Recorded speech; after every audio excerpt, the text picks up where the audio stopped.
ইদ্রিস আলাইহিস সালাতু ওয়াস সালাম এই মৃত্যুর যন্ত্রণা থেকে বাঁচার জন্য ইদ্রিস আলাইহিস সালাতু ওয়াস সালাম উনি চিন্তা করলেন যে ফেরেশতার সাথে যদি আমার সম্পর্ক করি তাহলে আমি জমিনে থাকবো না, আমার মৃত্যু হবে না, আমি আসমান উঠে যাব। ফেরেশতার সাথে সম্পর্ক হয়ে গেল। হযরতে জিবরাইল আলাইহিস সালাতু ওয়াস সালামের সাথে আজরাইল আলাইহিস সালাতু ওয়াস সালামের সাথে সে আলোচনা করলো ফেরেশতার সাথে আমি সম্পর্ক করব। ওই সময়ের ভিতরে আল্লাহ পাক রব্বুল আলামিন জিবরাইল আলাইহিস সালাতু ওয়াস সালামকে ইদ্রিস আলাইহিস সালাতু ওয়াস সালামের সাথে বন্ধুত্ব করার জন্য অর্ডার দিয়েছে। জিবরাইল আলাইহিস সালাতু ওয়াস সালাম পয়গম্বর ইদ্রিস আলাইহিস সালাতু ওয়াস সালামের সাথে সম্পর্ক করছে। এবার বন্ধু হয়ে গেছে, জিজ্ঞাসা করতেছে, বন্ধু তোমার কোনো চাহিদা আছে নাকি? ইদ্রিস আলাইহিস সালাতু ওয়াস সালাম তখন বলে, বন্ধু আমার একটা চাহিদা আছে, আমি এই জমিনে থাকতে চাই না, আমাকে তুমি আসমানের মধ্যে উঠায় নাও। যদি তুমি আসমানের মধ্যে আমাকে নিতে পারো তো তাহলে তোমার সাথে আমার বন্ধুত্ব থাকবে, আর না হয় তোমার সাথে বন্ধুত্ব আমি রাখবো না, বন্ধুত্ব ভেঙে দেব। এবার জিবরাইল আলাইহিস সালাতু ওয়াস সালাম বলতেছে, ঠিক আছে, আমি আল্লাহ তাআলার কাছ থেকে তোমার অনুমতি নিয়ে আসি, আসমানে নেওয়া যাবে কিনা জীবিত থাকা অবস্থায় জমিন থেকে।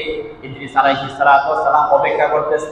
ওই দিক দিয়ে আজরাইল আলাইহিস সালাতু ওয়াস সালামের কাছে চিঠি চলে আসছে, ইদ্রিস পয়গম্বরের জাত তোমাকে আসমানের মধ্যে কবজ করতে হবে। বলেন সুবহানাল্লাহ। ইদ্রিস পয়গম্বর আসমানের মধ্যে যাবে, আজরাইল ওই জায়গায় বসে বসে চিন্তা করে এটা কিভাবে সম্ভব। পয়গম্বর ইদ্রিস আলাইহিস সালাতু ওয়াস সালাম জমিনে আসমানের মধ্যে ইদ্রিস আলাইহিস সালাতু ওয়াস সালাম কিভাবে আসবে, আর ওই জায়গার মধ্যে আমি তার কবজ করব, এটা কিভাবে সম্ভব। আজরাইল আলাইহিস সালাতু ওয়াস সালাম তার নাম সহ ডায়েরি নিয়ে চুপচাপ আসমানের মধ্যে বসে আছে। ওই দিক দিয়ে আল্লাহ পাক রব্বুল আলামিন জিবরাইলের সাথে ইদ্রিস পয়গম্বরের সম্পর্ক করাইছে, বন্ধুত্বের সম্পর্ক করাইছে। ইদ্রিস আলাইহিস সালাতু ওয়াস সালাম যখন বন্ধুর সাথে, আপনার কোনো বন্ধু আমাকে তুমি আসমানের মধ্যে উঠায় দাও তাহলে তোমার সাথে আমার বন্ধুত্ব থাকবে। জিবরাইল আলাইহিস সালাতু ওয়াস সালাম ইদ্রিস আলাইহিস সালাতু ওয়াস সালামকে আসমানের মধ্যে উঠায় দিয়েছে। যখন আসমানের মধ্যে উঠায় দেয়, উঠানোর পরে সাথে সাথে যায় দেখেন হযরত আজরাইল আলাইহিস সালাতু ওয়াস সালাম আসমানের দরজার মধ্যে বসে আছে।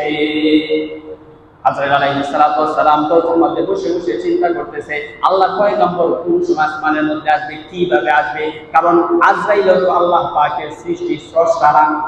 আজরাইলের চিন্তা মাথায় কাজ করতেছে, এটা কিভাবে সম্ভব। কিন্তু আল্লাহ পাক রব্বুল আলামিন ইদ্রিস পয়গম্বরকে সে আসমানের মধ্যে উঠায় দিয়েছে। যখন আজরাইলের সামনে যায়, ইদ্রিস আলাইহিস সালাতু ওয়াস সালাম দাঁড়াইছে, আল্লাহ পাকের কুদরতি পাই ওই সময় আজরাইল ফেরেশতা সিজদার মধ্যে পড়ে গেছে, শুকরিয়া আদায় করতেছে, মালিক আমি তো বসে বসে চিন্তা করতেছিলাম একটা মানুষ জমিনের মধ্যে আছে, ওই জায়গা থেকে আসমানের মধ্যে কিভাবে আসবে, কোনোভাবে আমার মাথার মধ্যে কাজ করতেছিল এইটা কিভাবে সম্ভব হবে। আমি চিন্তা পেরেশানির মধ্যে পড়ে গেছিলাম। মালিক সময় শেষ হয়ে যাচ্ছে, তার হায়াতের জিন্দেগি শেষ হয়ে যাচ্ছে। এই মুহূর্তে আল্লাহ পাকের হুকুম রক্ষা করার জন্য সঠিক টাইম সময় অবস্থায় তার রূপ বের করতে হবে, কিন্তু আমি তো আসমানের জমিনের মধ্যে যাওয়ার অনুমতি নাই, কিভাবে রূপ কবজ করব। আজরাইল আলাইহিস সালাতু ওয়াস সালাম আল্লাহর কুদরতি পায়ে সিজদা করার পরে ইদ্রিস পয়গম্বরের জাতটাও আসমানের মধ্যে আল্লাহ তাআলার হুকুমে কবজ করে নেয়। এই জন্য তো আল্লাহ পাক রব্বুল আলামিন আয়াতের মধ্যে বলেছেন, ইন্নাল মাউতাল্লাযী তাফিরুনা মিনহু ফাইন্নাহু মুলাকীকুম। মৃত্যু নামক বস্তুটা আমি আল্লাহ পাক রব্বুল আলামিন যেইভাবে তোমাদের কাছে পাঠাইব, এই জায়গা থেকে কেউ বাঁচতে পারবে না, কোনোভাবে এই জায়গা থেকে বাঁচা সম্ভব না।